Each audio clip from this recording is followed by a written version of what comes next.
Thank you, Jonna, so much.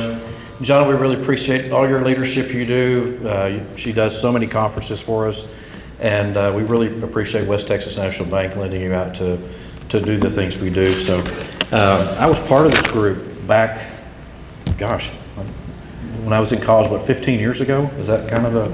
No. You didn't make a 20-year club. No, 20 years, that was over 20, wasn't it? But I was like you, I did come to this leadership forum way back when, and I loved it back then. And to see how it's grown and what it's grown into is really kind of a neat deal. So I appreciate y'all letting me speak tonight. I'm going to kind of take you through a couple of different journeys. A lot of stuff about John Ben, and then I'd like to talk about our community of Odessa, and then talk about Boone Pickens too.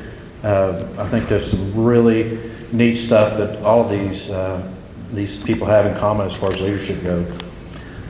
First of all, I see my friend Wolfgang Nieder here. Hey Wolfgang, how are you? Show everybody your hand there. Kind of reminds me of a story that his wife Julie, and they've had a couple of kids lately, they were having having a little neighborhood party, and they said, come on, bring your kids, and we'll all just sit around and have a good time together, eat some food and everything. And so they were all at this big long table, and Wolfgang noticed there's a little 4-year-old girl sitting across from him, and she just keeps staring at him the whole meal, just staring at him. And he sits there and he kind of fixes his coat, he fixes his hair, and sees he's got any food on his face and nothing's wrong. And finally he looks at the little girl and his Bavarian tone, he goes, "What are you staring at?" And so the little girl, everybody at the table noticed that she was staring at Wolfgang. And so everybody's kind of quiet at the table, and she looks at Wolfgang and goes, "I'm just waiting to see you drink like a fish." Because her parents told her that Wolfgang drinks like a fish. So maybe nobody drinks at this group anymore. I'm probably a good pick to talk about John Ben Shepherd. My dad, Bill Edwards, and Earl Rodman, and Bill Noel convinced John Ben to come to West Texas back in the 50s. And I think they'd all be so proud today to see where our community is, to see that Midland and Odessa are the epicenter of the oil and gas industry in the state of Texas now. John Ben had thoughts on leadership as they pertain to the JBS Institute. We teach young Texans how to become citizens in the fullest measure, how to render service to others, and how to lead from the principles and values. As General Shepherd stated, there are millions of people who would gladly do something for democracy if they just know where to take hold. That's where our Leadership Institute lives, teaching young Texans how to take hold, or as John Ben Shepherd often referred to the process as taking it home. The annual JBS Texas Leadership Forum accomplishes 2 goals.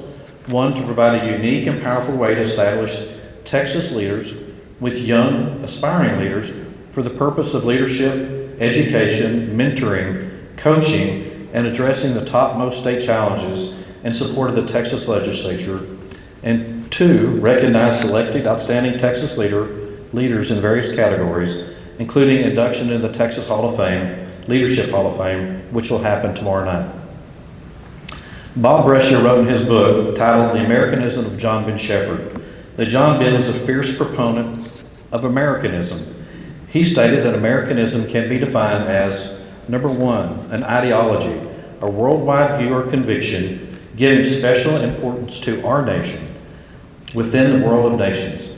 It's a belief in the preeminence of our way of life among all others, that our way of American life is special and more desirable than others. That's our way of American. So after all, our rights as Americans emanate from our Constitution, and no other nation in the world has quite the exceptional blend of governance, limited enumerative powers, rule of law, and judicial review afforded by our Constitution. It's a beautiful and well-crafted document produced by constitutional convention, not by decree. Number 2, it's an attitude, one that positions our national interest, political system, and our American culture as second to none. And number 3, it's an articulation of all of the above list of beliefs fused together for maximum worldwide impact. On idealism, John Ben writes, "Too many would-be leaders will assume leadership only within the safe boundaries of nonpartisan and non-controversial fields, and refuse to get mixed up in politics because they think it will hurt their business or antagonize their boss or the union.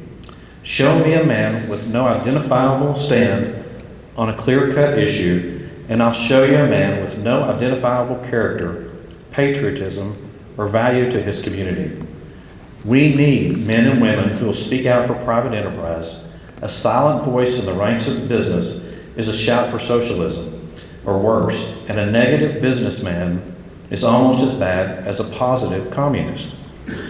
We need bankers who will be quick to give loans to young people just getting started, and we need young people who won't be satisfied with extra benefits and guaranteed income, but who value the freedom to excel on their own. If more people today were spitting on their hands and working instead of their employers, this country would be a lot better off. Wow, that really rings true today too. We need a lot of men and women who are sold on basic American principles.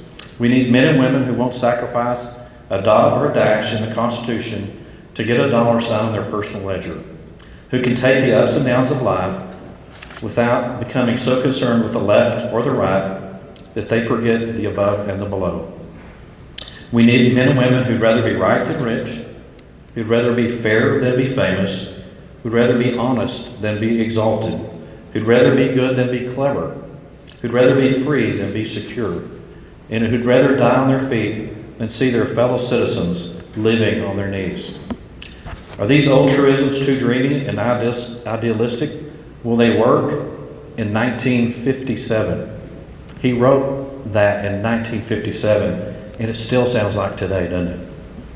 Let's stop and take stock to see if we need idealistic dreamers who recognize the need for knowledge, love, and devotion of the past. In my humble opinion, this nation needs such idealistic dreamers today more than ever in our history. We need them as long as there are closed doors in public office, public meetings held in secret, and public files marked confidential.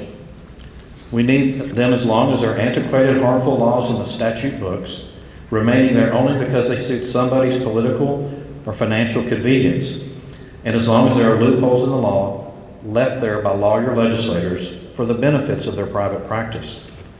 We need idealists as long as we live under a big bloated government feeding on the lassitude of the citizenry that wants everybody to have a benefit at everybody else's expense.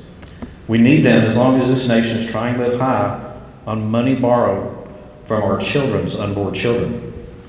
We need idealistic, courageous men and women as long as we have judges who cannot or will not lay aside their politics when they put on their robes.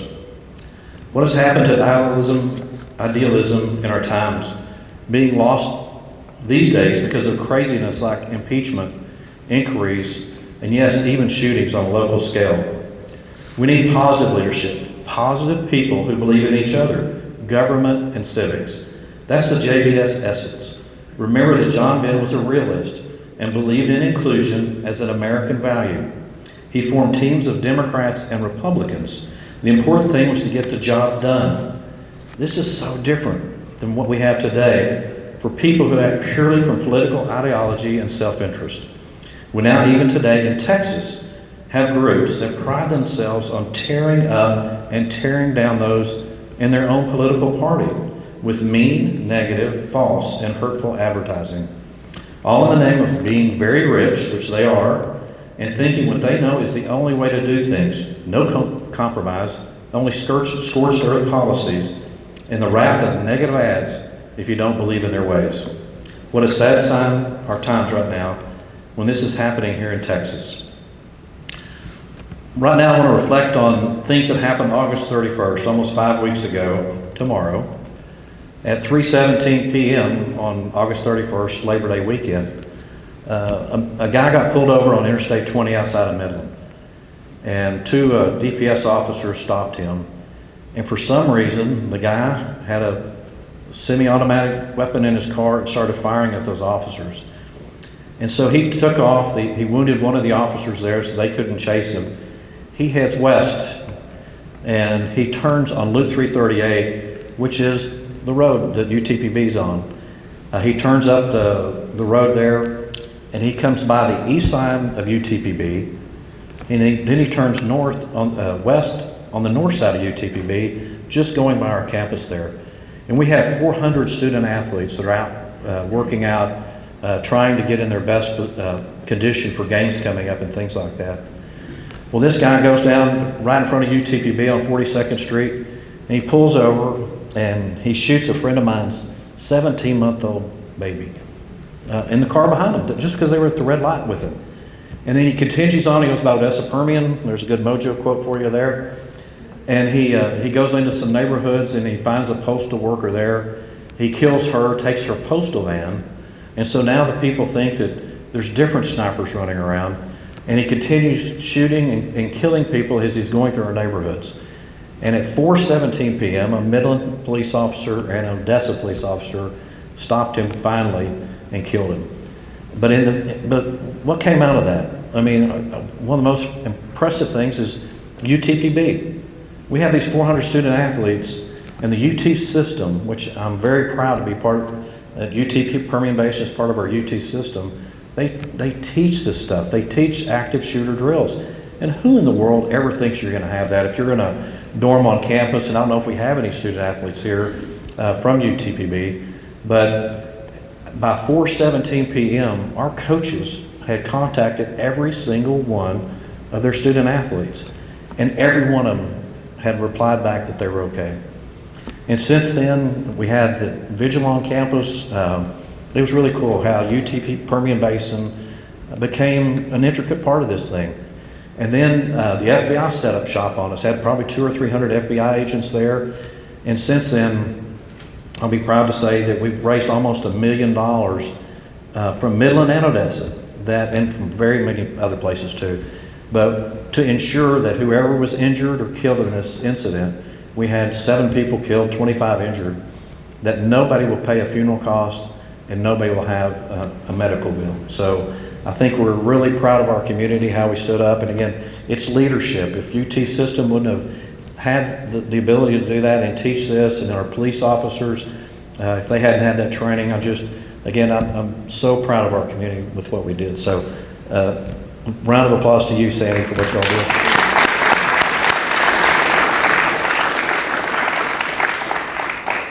One of my personal mentors in life was T. Boone Pickens.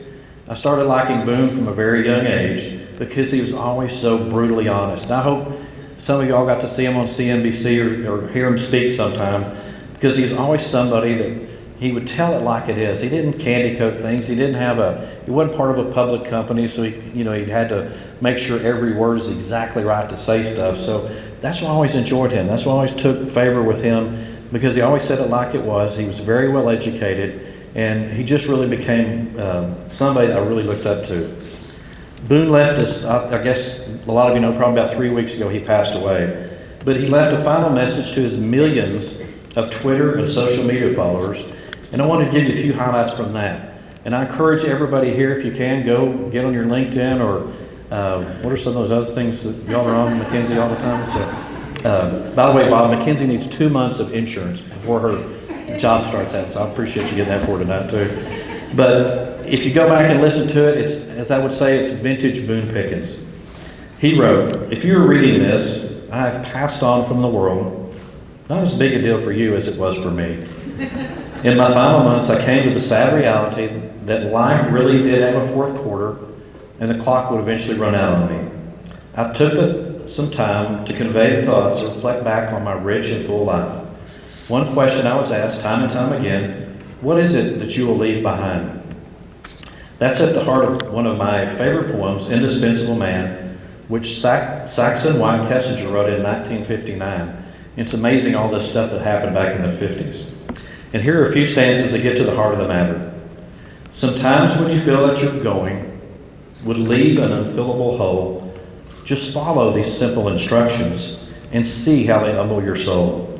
Take a bucket and fill it with water. Put your hand in it up to the wrist.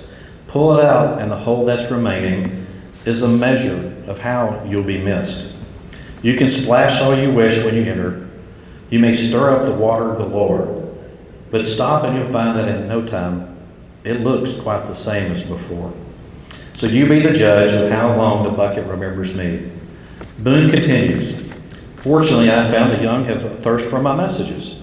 Many times over the years, I was fortunate enough to speak at student commencement ceremonies that gave me the chance to look into a sea a future, and share some of the thoughts with these young minds.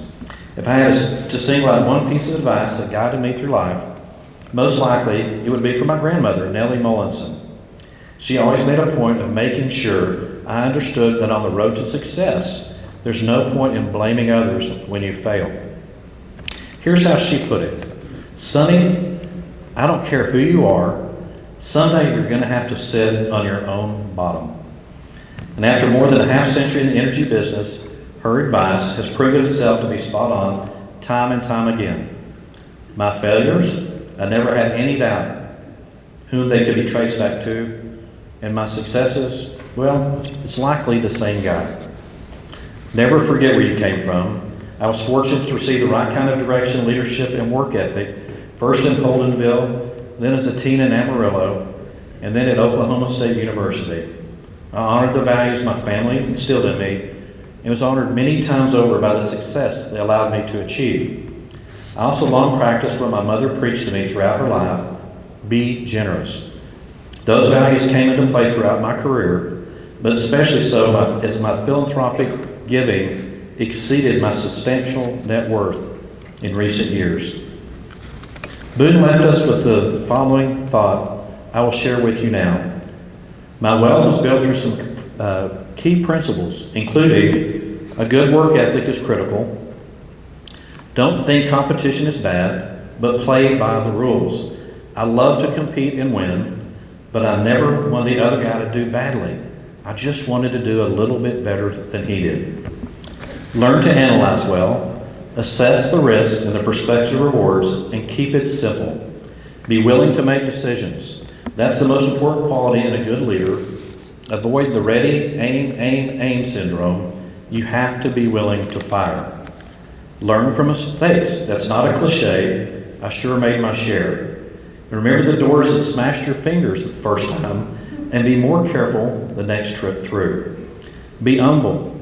I always believe that the higher a monkey climbs in the tree, the more people below can see his ass. Don't be that monkey.